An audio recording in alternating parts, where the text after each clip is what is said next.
우리는 앞에서 신학이라는 용어를 기독교가 어떻게 거부감 없이 받아들일 수 있었는지 그 용어 자체가 갖는 동사적 의미에 대해서 공부했습니다. 여러분들에겐 생소한 고대 교부들의 이름을 거론하며 그들의 신학이라는 용어를 어떻게 사용했는지 언급했던 이유는 신학의 목적이 무엇인지를 강조하기 위해서였습니다. 신학은 하나님에 관한 진술이며 하나님을 하나님으로 칭송하고 높이며 선포하는 행위이고 하나님을 믿는 믿음 안에서 하나님과의 관계에서 주어진 모든 삶의 총체에 관한 것입니다. 중세 이후 신학이 하나의 학문으로 자리 잡게 된 때에도 중세 위대한 신학자들이 이성을 중시했음에도 불구하고 믿음과 신앙을 얻기 위한 수단으로 이성을 이해한 것이 아니라 신앙을 설명하는 수단으로 이성을 이해했다는 사실은 잊지 말아야 할 것입니다. 그런 점에서 신학은 그 주체와 대상이 언제나 삼위일체 하나님이시며 그의 계시야말로 신학의 가장 중요한 토대이고 원리라는 사실도 우리가 기억해야 할 내용입니다. 반면에 오늘날 신학은 성경신학, 교회사, 설교학 및 실천신학이라도 그 신학의 주체이며 대상이 되는 하나님과 그분의 계시의 진정성이 그 신학함의 토대가 된다는 사실, 전제가 된다는 사실에 대해서 질문하지 않기 때문에 그 문제는 조직신학에 맡겨져 있다고 말씀드렸습니다.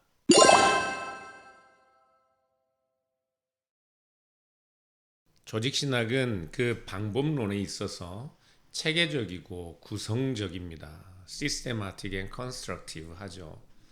systematic이라는 용어는 조직신학이 하나의 통일된 체계, 시스템을 구성하고 있다는 특성을 설명합니다. 조직신학은 성경에서 발견되는 다양한 내용들을 하나의 주제로 그렇게 통일된 체계를 구성하고자 하는 목표 안에서 시행되는 신학이기 때문에 systematic theology 또는 constructive theology라고 할 수 있습니다. 19세기의 토마스 거슬리라는 신학자는 성경신학과 조직신학을 비교하면서 식물원 비유를 듭니다. 앨리스터 맥그레스가 그의 조직신학에서도 이 비유를 사용하는데요. 성경신학을 다양한 식물과 꽃들이 무질서하게 흩어져 있는 그런 자연에 비유하지요. 자연 속에서는 여기저기 아름다운 꽃들이 있어요.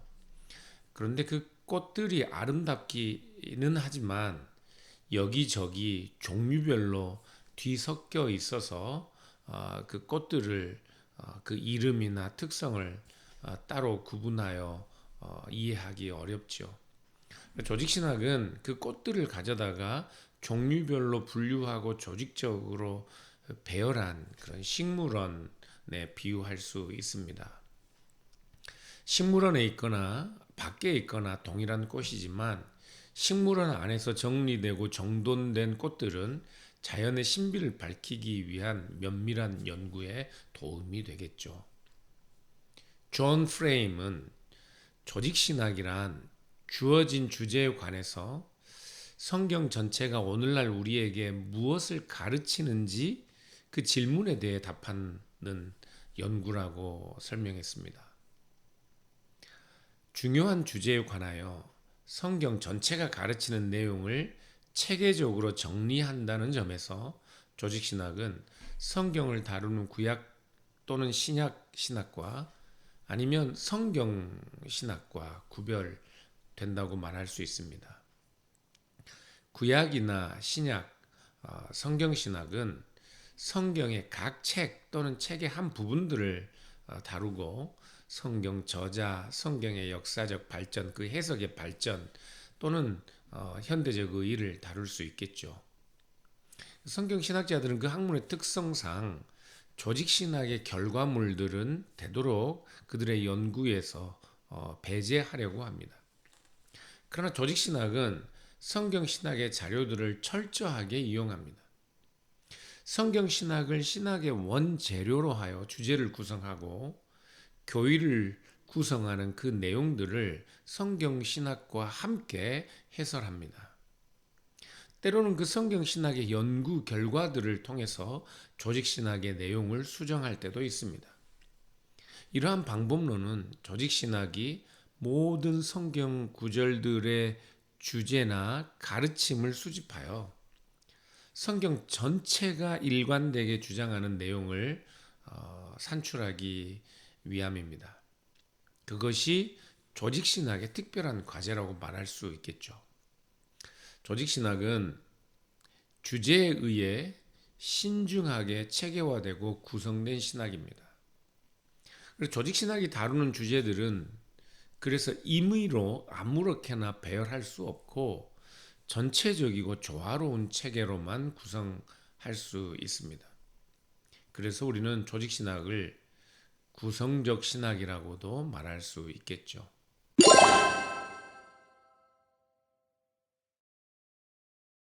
조직신학을 다른 말로 하면 교의에 관한 신학이라고도 말합니다. Dogmatic Theology라고 하는데 교리라는 단어는 도그마라는 단어는 헬라어로 도케인이라는 동사에서 파생된 말입니다. 이 단어는 무엇처럼 보인다, 어떻게 생각하다, 어떻게 여겨진다 또는 확신하다는 의미를 가지고 있습니다. 신앙은 성도와 하나님 사이의 관계에 있어서 교리적인 신념들 또는 확신들로 채워집니다. 하나님에 관하여 확신하지 않고 어떻게 하나님을 예배하고 또 하나님을 믿을 수 있겠습니까? 조직신학은 바로 그 교리적인 신념과 확신들을 다룹니다. 교리, 도그마라는 단어는 법적인 결정, 흔들릴 수 없는 규범과 어떤 결정의 의미를 가지고 있어서 교회의 공적인 권위 있는 교리로 결정된 신앙 고백의 내용들을 의미하기도 합니다. 루이스 벌커브는 이 단어가 공리나 자명한 진리, 공적인 규칙 또는 기초가 잘 잡히고 공식화된 어떤 신앙의 항목으로 인정된 것을 가리켰다고 설명합니다. 그러므로 교회의 교리는 교회의 권위와 성경 말씀과 신적 권위에 기초한 권위를 지니고 있는 것이라고 말할 수 있습니다. 그래서 도그마는 처음에는 교회 전체의 권위가 부여된 신앙 고백의 내용을 확증한 권위 있는 신조의 형태로 제시되었고, 그리고 그 도그마는 교회의 근본적인 교회 신앙 고백의 근본적인 토대였기 때문에 변개하거나 수정하는 것 자체도 교회의 권위를 거스르는 것처럼 여겨졌습니다. 그래서 325년에 니케아 공의에서 채택된 삼위일체 신경은 그 정통적인 신앙의 내용을 설명한 후에 이 신조에 동의하지 않는 비정통적인 견해에 대하여 이렇게 경고하고 있습니다.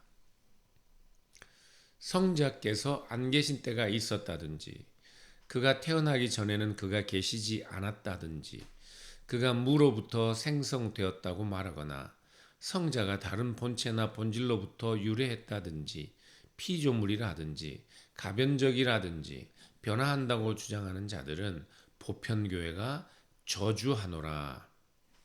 이처럼 교의는 교회가 부여한 수정하거나 변개하는 것이 불가능한 그런 권위를 애당초 처음부터 가지고 있었고, 그것을 부정하는 것은 큰 위험을 감수하지 않으면 안 되는 그런 위험천만한 행동으로 여겨졌습니다. 교리가 갖는 이 권위적인 요소 때문에 오늘날은 교의신학이라는 용어보다는 오히려 systematic theology, constructive theology라는 용어를 더 선호합니다. 신학이 학문으로서 기능하기 위해서는 그 대상이 되는 신앙 고백의 내용들과 교리 자체도 수정과 변개가 가능해야 하는데 교의 신학이라고 말했을 경우에는 그 교의를 해설하는 것 이상의 것을 수행하는 것이 불가능해 보이기 때문에 그렇습니다. 그러나 성경 신학의 발달과 함께 교회 전통으로 내려오는 교의도 완전하지 않고 수정이 필요하다는 사실에 대한 자각, 그리고 교의도 사실상 시대와 장소에 따라 그 이해가 다르고 다양한 변화를 수용해 왔다는 그 교회의 역사성을 신학자들, 교회는 깨달았기 때문입니다. 이신건 교수의 조직신학 책을 보면 교의신학이라는 용어는 1659년경에 루카스 라인하르트가 그의 책 Synopsis Theologiae Dogmatica라는 책에서 최초로 사용한 것처럼 설명합니다.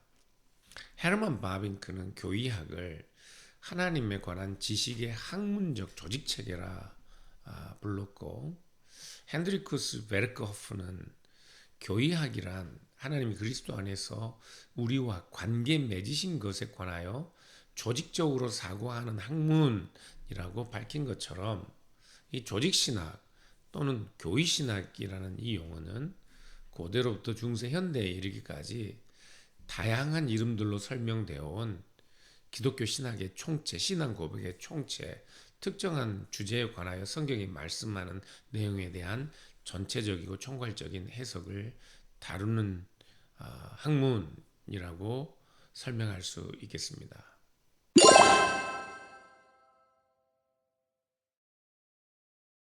이처럼 이 학문이 신앙의 내용인 교리를 다룬다는 점에서는 교의신학이라 할 수 있겠고, 또한 그 체계적이고 구성적인 서술 방식 때문에 조직신학 아니면 Systematic Theology와 Constructive Theology라고 말할 수 있을 것입니다.